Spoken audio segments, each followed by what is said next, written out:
Hello and welcome to podcast with Udaipur Gazette. Today we have with us somebody who is not only the national spokesperson of the Indian National Congress but is himself a CA, CS, LLB, Lok Sabha fellow and an FRM from US. He is also a professor of finance at IIMs, XLRI and different prestigious institutes across the country. He has served as an ex-director for PNB Housing and various different government bodies, and also the ex-director of Indian Institute of Chartered Accountants. So today we have with us Professor Gaurav Balla. Hello Rini. Hello sir, कैसे हैं आप? I'm good. तो sir सबसे पहले मैं आपसे एक basic सवाल पूछना चाहूँगी कि उदयपुर जैसा शहर जो टूरिज्म के लिए सिर्फ देश में नहीं विदेशों में भी उसका नाम है, ऐसे शहर में जो ब्यूटिफिकेशन होता है, जो साफ सफाई होती है, वो तब होती है या तो जब G20 की समिट होती है या फिर कोई बहुत बड़े लीडर्स नेशनल या इंटरनेशनल विजिट करते हैं फॉर एनी गिवन पर्पस। ऐसा क्यों नहीं होता कि कॉमन मैन के लिए वो सफाई, वो ब्यूटिफिकेशन रोजमर्रा की जिंदगी में रखा जाता है?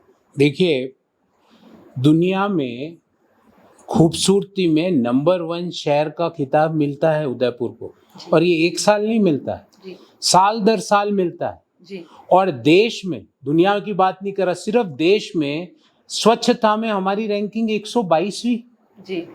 Can we accept this contradiction कि एक तरफ तो प्रकृति की इतना अद्भुत वरदान मिला हुआ है शहर को, शहर के जो मैं कहूँगा कि जो आर्किटेक्ट थे, जो यहाँ के महाराणाज थे, उन्होंने क्या सोच रखी होगी। 100 साल पहले उन्होंने एक वाटर कंजर्वेशन की सोच रखी कि भाई फतेह सागर, पिछोला, स्वरूप सागर, फतेह सागर फुल होता है तो पानी पिछोला में चले जाता है, पिछोला में फुल होता है तो स्वरूप सागर में चले। That is the vision. But what we had done in last 20 years, what we had done, हमने क्या किया? जो हमें वरदान मिला था, और आज भी मैं कहता हूँ, मैं दुनिया के कई देश घूमा जी, पर जो सीनिक ब्यूटी भगवान ने उदयपुर को दी है जी, वो सीनिक ब्यूटी, एक तरफ तो झीलें, उसके उस तरफ माउंटेन्स। मेरे को तो ऐसा लगता है हम जो पहले बचपन में 4th 5वीं क्लास में एक सीनरी का एक ड्राइंग हर बच्चा बनाता था, वो फतेह सागर की ड्राइंग थी जी। आप वहां जाके देखो तो वही ड्राइंग हर बच्चा, हर टीचर ड्राइंग का 4th क्लास में एक सीनरी दिखाता है, जिसमें हम एक पहाड़ बनाते हैं, एक वाटर बॉडी बनाते हैं, उस पहाड़ पे 3-4 चिड़िया ऐसे उड़ती हुई दिखाते हैं। आपने भी बनाई, मैंने भी बनाई, वो फतेह सागर ही है। जो दुनिया का हर बच्चा बनाता है वो फतेह सागर की ड्राइंग है जी। पर हम इतना कुछ होने के बाद भी 122वें नंबर पर क्यों हैं? इसका सवाल, ये सवाल का उत्तर मिलना चाहिए। क्यों ऐसा है कि आप कोई भी स्कूल पे चले जाओ, कोई भी सरकार, आप हम जहाँ बैठे हैं उसके 100 मीटर पे एक गवर्नमेंट स्कूल है, वहाँ कचरे का 3 स्टोरी पहाड़ है जी जी, 3 स्टोरी पहाड़ जी। क्यों? बिकॉज आपके जो लोग, जो नीति निर्धारक लोग थे, जो डिसीजन मेकर्स थे, उनकी सोच ही नहीं थी। एक और आंकड़ा देता हूं आपको, वेनिस जी, जो कि उदयपुर से हर मामले में प्राकृतिक सौंदर्य में बहुत नीचे है, 2.5 लाख की आबादी और लगभग 4.5 लाख टूरिस्ट पर मंथ वहां पे जाते हैं जी। हमारी 6 लाख की आबादी और 1,94,000 टूरिस्ट जिस महीने आए तो बोला गया 14 साल के रिकॉर्ड टूट गए। अरे कम से कम वेनिस अपनी पॉपुलेशन का डबल टूरिस्ट को अट्रैक्ट कर रहा है, हम हमारी पॉपुलेशन के 1/3 टूरिस्ट को अट्रैक्ट करते हैं। क्यों? और उसी को फिर सेलिब्रेट करते हैं। और उसको सेलिब्रेट करते हैं क्यों? और इस 1/3 में भी आपको जान के आश्चर्य होगा, एक पड़ोसी राज्य की एक पॉलिसी के कारण मेजर टूरिज्म है जी। बिल्कुल, I don't want to tell that, पर आपको, मेरे को, हर शहरवासी को पता है कि ये शनिवार इतवार को जो टूरिस्ट फुटफॉल होता है वो किस लिए होता है। बिल्कुल। वो पॉलिसी अगर जिस दिन उस पड़ोसी राज्य की चेंज हो गई तो टूरिस्ट और कम हो जाएंगे जी। तो ये हम स्वीकार नहीं कर सकते कि दुनिया में सबसे सुंदर शहर और हिंदुस्तान में स्वच्छता में 122वें नंबर पर नो उदयपुर राइट, उदयपुर का कोई शहरवासी इस कॉन्ट्राडिक्शन को एक्सेप्ट नहीं कर सकता है। जैसे आपने बताया कि ऑफ कोर्स उदयपुर की जनता इस चीज को एक्सेप्ट नहीं करेगी और नहीं कर रही है कि इस उदयपुर जैसे टूरिज्म हब पे इतना गंदगी है, तो हम जो हमारे फ्यूचर विधायक होंगे उदयपुर के, उनसे हम क्या एक्सपेक्ट कर सकते हैं कि इस मैटर में अर्जेंट एक्शंस क्या लिए जाएंगे? एक तो अर्जेंट एक्शन ये लिया जाए कि एक Guinness book of world record बनाया है यहाँ पे लोगों ने। मैंने दुनिया में कहीं ऐसा नहीं देखा कि चौराहे के बीच में, जी, मेन चौराहे के बीच में आपका टॉयलेट है, और जहाँ पे सबसे ज्यादा टूरिस्ट फुटफॉल होता है वहाँ टॉयलेट 50 लाख रुपए लगा के टॉयलेट बन गए, पर वो अभी लॉक्ड है। जी, दूसरा, दुनिया में आपने कहीं नहीं देखा होगा कि पत्थर के डस्टबिन, जी, ताकि उसको आप भी नहीं खाली नहीं कर सको, वापस जगह पे नहीं रख सको। जी, मैंने तो दुनिया में देखे कि प्लास्टिक के डस्टबिन होते हैं या कई जगह टीन के डस्टबिन होते हैं, जी। पत्थर के dustbin. Whose idea is this? जी, ये कौन लोग हैं जिनके दिमाग में ये आइडियाज आते हैं? ये कौन लोग हैं जो चौराहे के बीच में टॉयलेट का उद्घाटन करने चले जाते हैं? जी, ये कौन लोग हैं जो गुलाब बाग पे 50 लाख रुपए का टॉयलेट बनवाते हैं और वो टॉयलेट अभी तक चालू भी नहीं करवाते हैं? जी, उद्घाटन हो जाता है but that is of no use. जी, तो अगर हमें स्वच्छता की रैंकिंग को ऊपर लाना है तो सबसे पहले हमें जो वेस्ट डिस्पोजल है उसकी बात सोचनी पड़ेगी, बिल्कुल। वेस्ट कलेक्शन कैसे हो उसकी बात सोचनी पड़ेगी। गाने बना के वेस्ट कलेक्शन में फायदा नहीं होता। जी, गाने तो अच्छे हैं पर उसको एग्जीक्यूट कैसे करो? सर वो गाने अलार्म क्लॉक ज्यादा है आप लोगों के। मैं उस पर अभी टीका टिप्पणी नहीं करेंगे। मेरे को भी पता है वो गाने कहाँ से चुराए गए हैं जी, और कहाँ से लाए गए हैं, जी, पर वेस्ट डिस्पोजल, वेस्ट मैनेजमेंट, कचरा प्रबंधन और जो कल्चर है, जी, अभी हमारी एक पॉजिटिव बात बताता हूँ, जबरदस्त कल्चर है। शहर का कोई भी व्यक्ति आपको अगर फतेह सागर में एक कण भी मिट्टी जाती है तो वो उसको हटा देता है। कल्चर है and we should be proud of this. ये शहर की कल्चर है, ये किसी ने सिखाया नहीं, पर जनरेशंस आफ्टर जनरेशंस ये कल्चर है। क्यों है? क्योंकि हमने उसको, झीलों से हम दिल से प्यार करते हैं, पहाड़ों से हम दिल से प्यार करते हैं, उसी तरह हमें हमारी सड़कों से भी प्यार करना पड़ेगा, उसी तरह हमारे मार्केट से भी प्यार करना पड़ेगा, उसी तरह डिस्पोजल कैसे होगा उसकी नीति बनानी पड़ेगी, कलेक्शन कैसे होगा उसकी नीति बनानी पड़ेगी। और ये टॉयलेट के उद्घाटन की फोटोओं से काम नहीं चलेगा। टॉयलेट्स को ऑपरेशनल करना पड़ेगा, डस्टबिन्स को ऑपरेशनल करना पड़ेगा, भाटे के डस्टबिन नहीं, टीन और प्लास्टिक के डस्टबिन जिसका इमीडिएटली हम जिसको खाली करके उसका रीयूज कर सके अगले दिन के लिए, ये सारी चीजें हमें करनी पड़ेगी।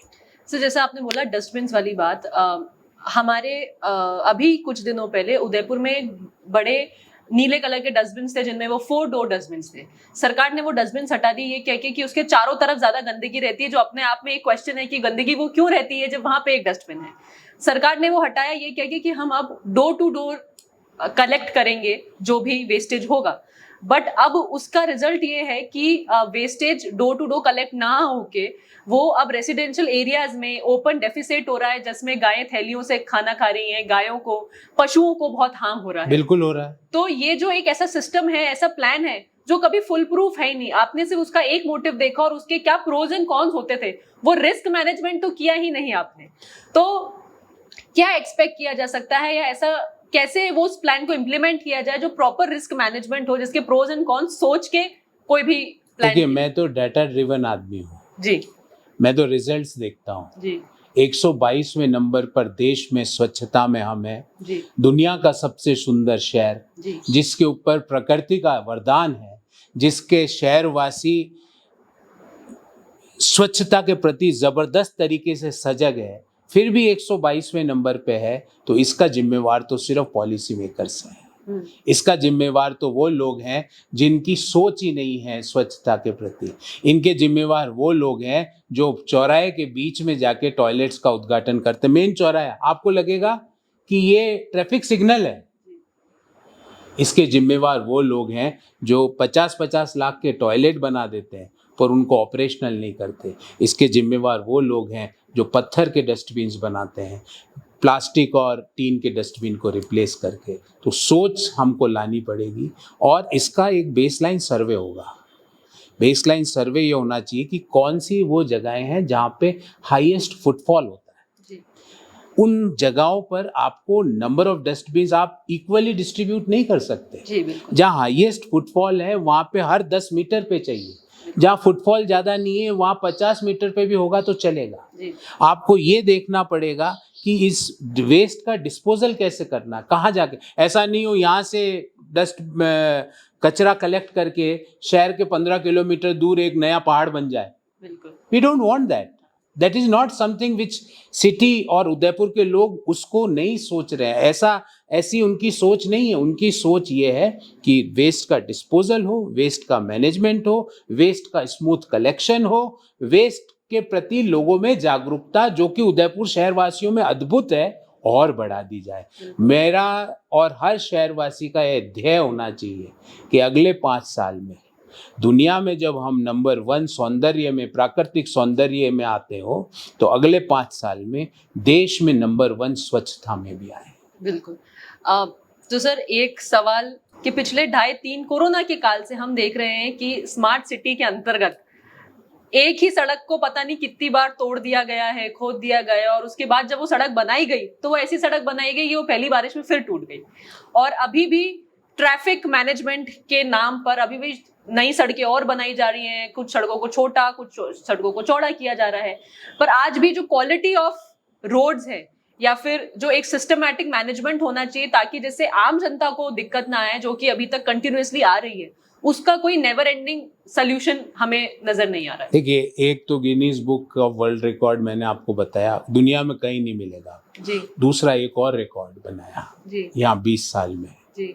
वो रिकॉर्ड ये है कि दुनिया में सबसे धीमी गति से एक फ्लाईओवर बना। उसकी जो स्पीड थी कंस्ट्रक्शन की, मैं आपको चैलेंज करता हूँ, कोई उस स्पीड को उससे ज़्यादा स्लो काम नहीं कर सकता। और मैं कौन सा फ्लाईओवर कह रहा हूँ, शहरवासियों को और मुझे और आपको दोनों को पता है। आपकी मुस्कुराहट बता रही है कि आपको पता है और आप प्रतिदिन उस फ्लाईओवर से चलती हैं। तो सबसे पहले आपको शहर के ट्रैफिक मैनेजमेंट में आज हालात ये है कि शनिवार और इतवार को, रविवार और शनिवार को अगर आपको सुखाड़िया सर्किल से हिरणमगरी जाना हो तो आपके पास अगर 35-40 मिनट नहीं हो तो आप पहुंच ही नहीं सकते। डिस्टेंस क्या है? 5 किलोमीटर, 4.5-5 किलोमीटर से ज़्यादा नहीं है, पर आपको 35 मिनट चाहिए क्योंकि आपने फ्लाईओवर नहीं बनाए, आपने अंडरपासेज नहीं बनाए। क्यों नहीं बनाए? क्योंकि आपकी सोच ही नहीं थी। इंफ्रास्ट्रक्चर के नाम पे क्या है? एक ही फ्लाईओवर है। तो उसके लिए सबसे पहले बेसलाइन सर्वे हो कि कौन सी रोड्स पर क्या ज़रूरत है। और सिर्फ फ्लाईओवर और अंडरपास से ही काम नहीं चलेगा। क्या मैं आपसे पूछता हूँ, क्या उदयपुर में हम मोनोरेल नहीं चला सकते? मैं मानता हूँ मेट्रो जितनी हमारी क्षेत्रफल नहीं है उतना बड़ा इन्वेस्टमेंट की आज ज़रूरत नहीं है। हो सकता है 10 साल बाद, 5 साल बाद, 15 साल बाद हो, पर आज क्या हमारे को मोनोरेल की ज़रूरत नहीं है? जो सार्वजनिक जो हमारा ट्रांसपोर्टेशन है वो क्या इतना सुदृढ़ है कि कोई भी आदमी एक जगह से दूसरी जगह, शहर के एक कोने से दूसरे कोने 25 मिनट में पहुंच सकता है? क्या वो फैसिलिटी है? क्या हम हिरणमगरी से लेके सुखाड़िया सर्किल तक या प्रताप नगर तक क्या हम मोनोरेल नहीं चला सकते जिसमें सारे टूरिस्ट सर्किट भी कवर हो जाए जी। और जो इंटीरियर शहर है उस तो मोनोरेल के लिए सबसे फिट है जी। जहां आप इमीडिएटली एक्सेस हो जाओगे, टूरिस्ट फुटफॉल इमीडिएटली बढ़ जाएगा। डिवोशनल टूरिज्म जिसकी जो एक अनएक्सप्लोर्ड एरिया है, आज कोई भी पर्यटक उदयपुर आता है तो वो एक फतेह सागर, पिछोला, जो हमारे और लेक्स हैं और पहाड़ हैं वहीं जाके जनरली, और हमारे जो किले हैं, हमारे जो हेरिटेज है, पर एक सबसे बड़ा अनएक्सप्लोर्ड एरिया है डिवोशनल टूरिज्म।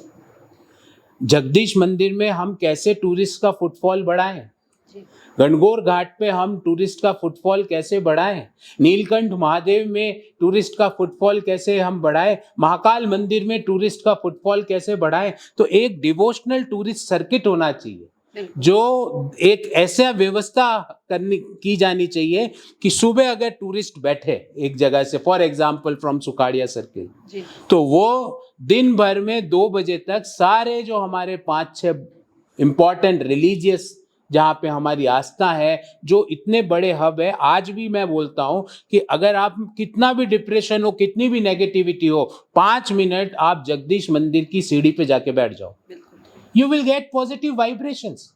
मतलब भगवान के साक्षात वहां पे ताकत है। तो ये रिलीजियस टूरिज्म, डिवोशनल टूरिज्म का एक सर्किट बने कि भाई 5 घंटे में इंपॉर्टेंट सारे जो हमारे रिलीजियस मंदिर है, टेम्पल्स है, जैन टेम्पल्स भी है, बिल्कुल, वो भी इंपॉर्टेंट है इक्वली, जी, वहां से पूरा हम उसको कवर करके वहां पहुंचा जा सके।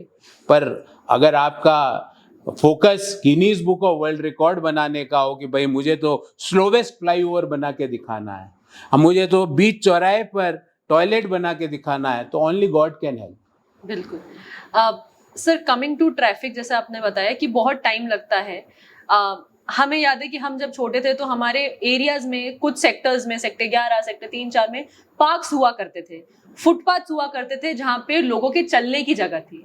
आज के टाइम पे स्मार्ट सिटी कहने को स्मार्ट है, पर स्मार्ट सिटी जैसा इंफ्रास्ट्रक्चर नहीं है, क्योंकि पार्क्स गायब हो गए हैं, फुटपाथ गायब हो गए हैं। जो एग्जिस्टिंग फुटपाथ हैं, जैसे सुखाड़िया सर्कल हो गया, थोड़े और वैसे कमर्शियल एरियाज हो गए, उन फुटपाथ पे इंक्रोचमेंट है जहाँ पे आप चाहकर भी नहीं चल सकते। तो फ्लाईओवर बनाने से, रोडें चौड़ी करने से ट्रैफिक उतना मैनेज नहीं होगा जितना मैनेज फुटपाथ से होगा, ताकि जिन लोगों को थोड़ी दूरी, 1 किलोमीटर तक की दूरी पर है, वो चल कर जाया जा सके और उनको अपनी 2 व्हीलर या 4 व्हीलर नहीं निकालनी पड़े। देखिए, उससे पहले एक मेरा व्यू है कि जी, हमें कुछ एरिया नो व्हीकल जोन बनाना पड़ेगा, बिल्कुल, और बाइसिकल जोन बनाना पड़ेगा, और ईवी बाइसिकल जोन्स बनाने पड़ेंगे। आपने जैसे कहा, फुटपाथ उदयपुर से ऐसे विलुप्त हुए जैसे मोदी जी ने 1000 का नोट बंद किया, जी, वैसे आपको फुटपाथ भी नहीं दिखेंगे। और इसमें एनक्रोचमेंट की समस्या ज़्यादा नहीं है, बड़ी समस्या है कि जो सिटी के जो प्लानर्स थे 25-30 साल में, उन्होंने फुटपाथ का पर्सपेक्टिव ही नहीं रखा, उन्होंने पैदल चलने का व्यू ही नहीं देखा, उन्होंने बाइक या साइकिल चलाने का जोन ही नहीं बनाए। मैं आपको एक एग्जांपल देता हूँ, क्या हम मिनिमम सैटरडे और संडे को 2 दिन वीक में फतेह सागर को नो व्हीकल जोन नहीं बना सकते क्या? और हम क्लस्टर्स बना लें जहाँ पे हमें साइकिल्स मिल जाए, और दूसरा उस तरफ एक क्लस्टर बनाए जहाँ साइकिल हम वापस जमा करा दें। मान लो कोई ऐसा व्यक्ति जो इतनी लंबी साइकिलिंग नहीं कर सकता है, तो आजकल तो ई साइकिल्स भी आती, जी, we can have e cycles, I can rent out in 50 rupee 100 rupee a hour, 100 रुपया एक घंटे में अगर ई साइकिल मिल जाए तो मैं आराम से फतेह सागर का चक्कर लगा लूंगा।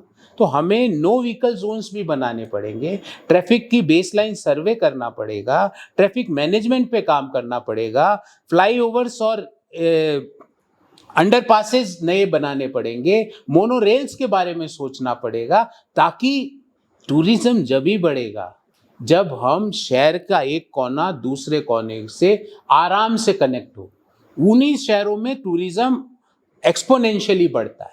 और टूरिज्म बढ़ाने पे भी मेरा एक आपको पर्सपेक्टिव है। एक तो हो गई कनेक्टिविटी, कि हमारे पास आज इंटरनेशनली ना तो हम दुबई से कनेक्टेड है ना सिंगापुर से कनेक्टेड है। अगर दुबई और सिंगापुर से अगर हम कनेक्ट हो जाए तो दुनिया का कोई भी देश से डायरेक्ट उदयपुर कनेक्ट हो जाएगा। जी, दूसरा, सदर्न इंडिया से हम बिल्कुल भी कनेक्टेड नहीं है ट्रेन के थ्रू, तो एक बड़ा चंक जो ट्रेन के द्वारा टूरिज्म में आता है, उससे आप कनेक्टेड ही नहीं हो। आप बैंगलोर से बाई ट्रेन आना चाहो, या बॉम्बे से, या पुणे से, या विशाखापट्टनम से, या चेन्नई से, या हुबली से आपको अगर उदयपुर घूमने आना है by train, what is the option with you? आपके पास क्या ऑप्शन है? तो एक तो हो गई कनेक्टिविटी। दूसरा, ये एक और बात सोचनी पड़ेगी कि ऐसे कौन से टूरिस्ट हैं जो उदयपुर नहीं आते। जी, यू हैव टू डू सर्वे, वो क्यों नहीं आते हैं और उनका इंटरेस्ट क्या है। आज कोई भी टूरिस्ट कहीं भी जाता है तो वो एक लाइफ का एक्सपीरियंस लेने जाता है। आज मैं, आप या हमारा कोई भी दर्शक कहीं भी टूरिज्म में जाता है तो वो एक लाइफ लॉन्ग एक्सपीरियंस के लिए जाता है। हमें उसको एक लाइफ लॉन्ग एक्सपीरियंस देना है। अगर कोई नौजवान है तो उसको एडवेंचर का एक्सपीरियंस देना है। अगर कोई अपने 50s में है तो उसको डिवोशन का और स्पिरिचुअल टूरिज्म का एक्सपीरियंस देना है। हमें हर कैटेगरी के टूरिस्ट के लिए कुछ ना कुछ हमारे पास होना जरूरी है। कोई मान लो 40s में है जिसका आर्ट और कल्चर में विश्वास है तो उसको हेरिटेज टूरिज्म देना पड़ेगा। आज हमारे पास हमारे जो किले हैं, फोर्ट्स हैं, सिटी पैलेस हैं, मतलब मार्वलस आर्किटेक्चर, मतलब nobody can beat us in that architecture. कोई सोच भी नहीं सकता, पर फुटफॉल ही नहीं है। तो हमें हर टूरिस्ट के लिए सोचना पड़ेगा कि इस टूरिस्ट के लिए मेरे पास क्या है, 25 to 35 के टूरिस्ट के लिए क्या है, एज ग्रुप 35 to 45 के टूरिस्ट के लिए क्या है, एज ग्रुप 45 to 55 के टूरिस्ट के लिए क्या है, एज ग्रुप 55 to 65 के टूरिस्ट के लिए क्या है, और एज ग्रुप अबव 65 के लिए क्या है। और उसके लिए क्लियर कट हमें हमारा पूरा पॉलिसी लानी पड़ेगी। दूसरी बात, वो लोग जो इंडिया में नहीं आ रहे हैं उनकी भी स्टडी करनी पड़ेगी कि इंडिया में कौन टूरिस्ट तो आते हैं और इंडिया में कौन टूरिस्ट नहीं आते हैं। उदयपुर में कौन टूरिस्ट तो आते हैं और उदयपुर में कौन टूरिस्ट नहीं आते हैं। उनको उदयपुर में और अट्रैक्ट कैसे किया जाए उसकी पॉलिसी बनानी पड़ेगी। मैं आपको कहता हूं, एक पिता ने अपने बेटे को 1000 किलो गोल्ड दे दिया जी। पर अगर बेटे में सामर्थ्य नहीं है तो वो उसका गोल्ड का यूज ही नहीं कर पाएगा। उसी तरह भगवान ने और यहाँ के जो महाराणाज हैं उन्होंने अपनी सोच से और भगवान ने हमको अपार प्राकृतिक सौंदर्य दिया हुआ है। अब हमारी सोच ही नहीं है तो हम उसका यूज नहीं कर पाएंगे। हमें वो सोच लानी पड़ेगी। हमें ऐसी पॉलिसीज इवॉल्व करनी पड़ेगी कि दुनिया के हर कोने के टूरिस्ट के लिए, हर एज ग्रुप के टूरिस्ट के लिए, हर माइंडसेट के टूरिस्ट के लिए हमारे पास कुछ उसको देने के लिए हो। और ये पॉसिबल है प्रोवाइडेड आपके पास वैसा करने का विजन हो। पर आपका अगर विजन वर्ल्ड रिकॉर्ड बनाने का हो, धीमी गति से काम करने का, आपका अगर विजन चौराहे पर टॉयलेट बनाने का हो, तो फिर things will not be at that level.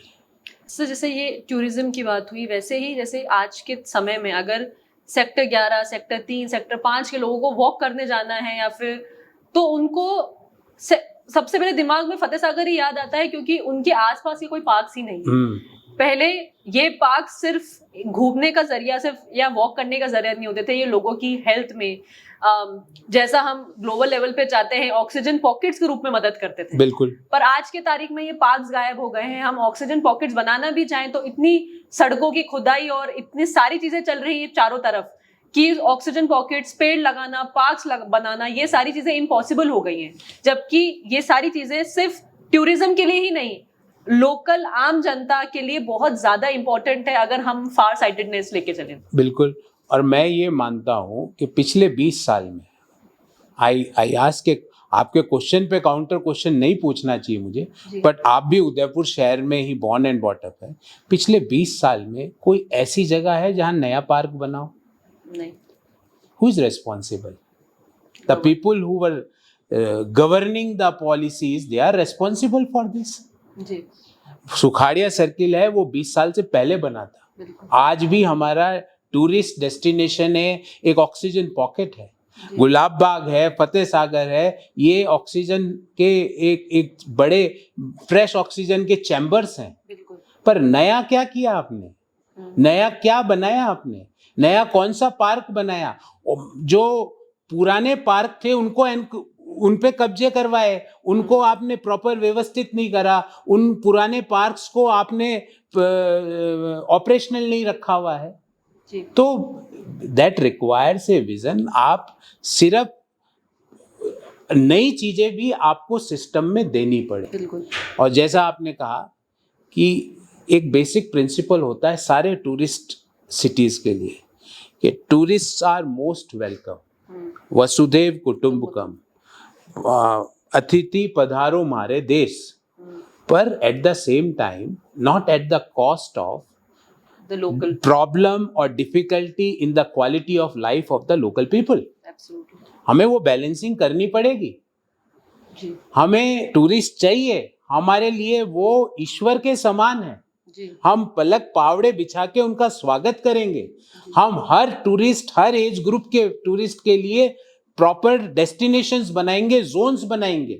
Adventure tourism से लेके, हेरिटेज टूरिज्म से लेके, स्पिरिचुअल टूरिज्म से लेके, एजुकेशनल टूरिज्म से लेकर मेडिकल टूरिज्म तक हम पॉलिसीज बनाएंगे, पर not at A cost of displeasure.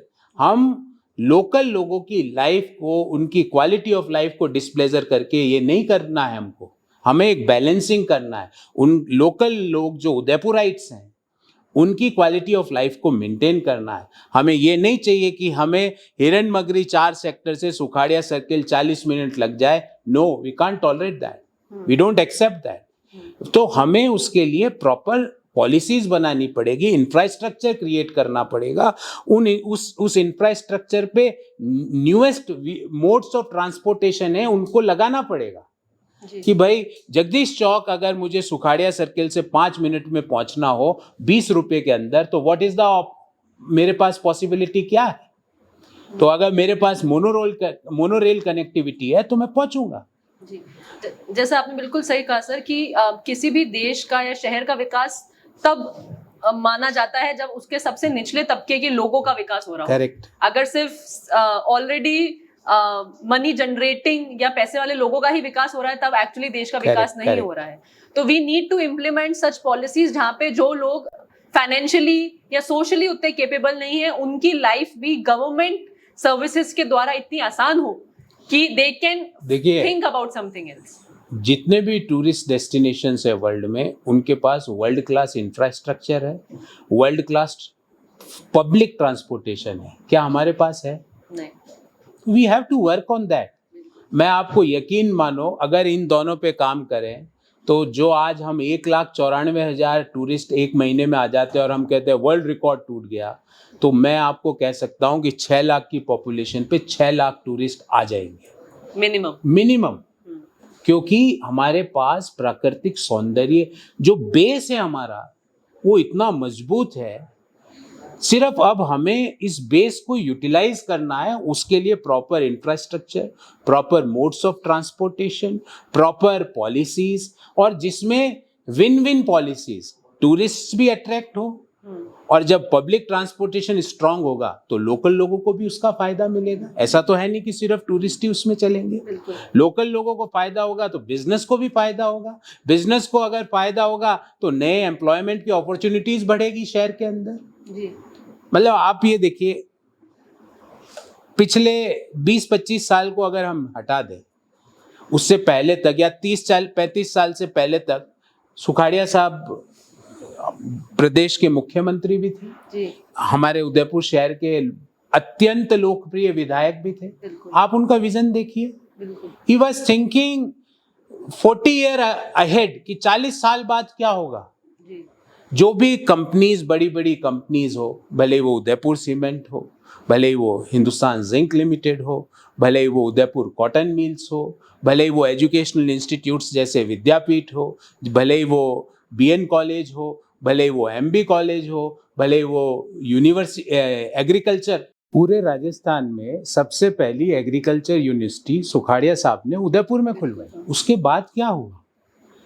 Railway का जोनल ट्रेनिंग इंस्टीट्यूट. उसके बाद क्या हुआ? Why we lost the speed of development? क्योंकि उसके बाद जो पॉलिसी मेकर्स आए उनकी सोच में वो एक्साइटमेंट नहीं था, वो विजन नहीं था जो सुखाड़िया साहब के सोच में था, जो उनके विजन में था. आज from election to election. Correct. आज भी जो इंफ्रास्ट्रक्चर बना है जिसको हम रोज यूज करते हैं जी, उसमें 80% इंफ्रास्ट्रक्चर, 80% विजन, 80% सोच तो उन्हीं की है. Sukhadia university, Maharana Pratap university, BN college, Vidyapeeth, Vidya Bhawan, ये whose ideas was this? Zonal Railway Training Institute, whose ideas was that? Tourism में भी आप देखें तो मतलब हुज आइडिया कि भाई इनको फतेह सागर को और कैसे डेवलप किया जाए, he was having the idea. शहर में पेयजल की इश्यूज को कैसे रिजॉल्व किया जा सके, दैट वाज हिज आइडिया।